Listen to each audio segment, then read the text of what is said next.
Hi everyone, Jess Hoffman with jhoffmanknives.com. Wanted to do a quick video today about a topic that came up on the internet, and that is the use of scalloped grinder belts. And I use a 1x72 scalloped belt in 320 grit, and I'll give you a close-up here of what that looks like. It's just got the wavy edges on it, and what it does, I only use it for handle finishing.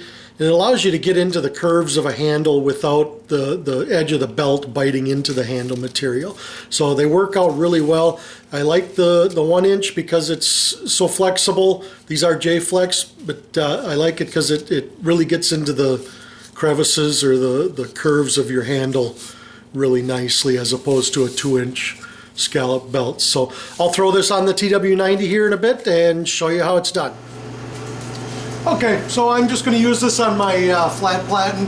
Just going to use it as a slack belt, and that is the only time you'd really need it, is on slack. I don't have a slack belt platen, so I just use the top of the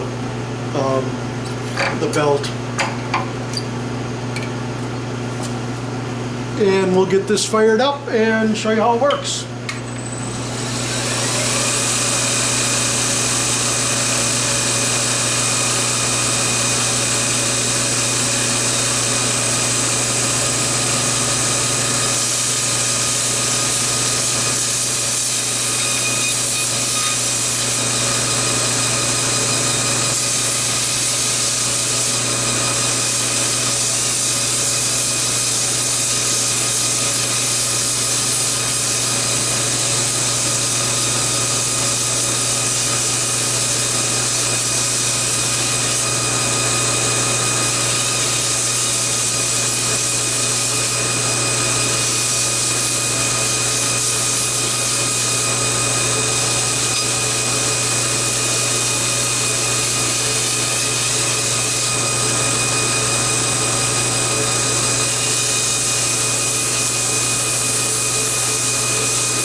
Okay, so quickly you'll see that it allowed me to get into these curves right here, and the belt didn't bite in at all. It just leaves a real nice sanded finish. I've got to hand sand this, of course, but that scalloped belt just saved me quite a bit.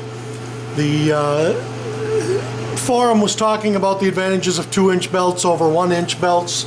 I prefer the flexibility of the 1-inch belts and how easily it gets into stuff. But somebody had mentioned you can buy the 2-inch belts and you can split them and get twice as much use out of them. So That's just a quick video on scalloped belts. If you have any questions, please feel free to ask them. Otherwise, I thank you for watching my video. Check out www.jhoffmanknives.com. Follow me on YouTube and also follow me on Facebook. Thank you much.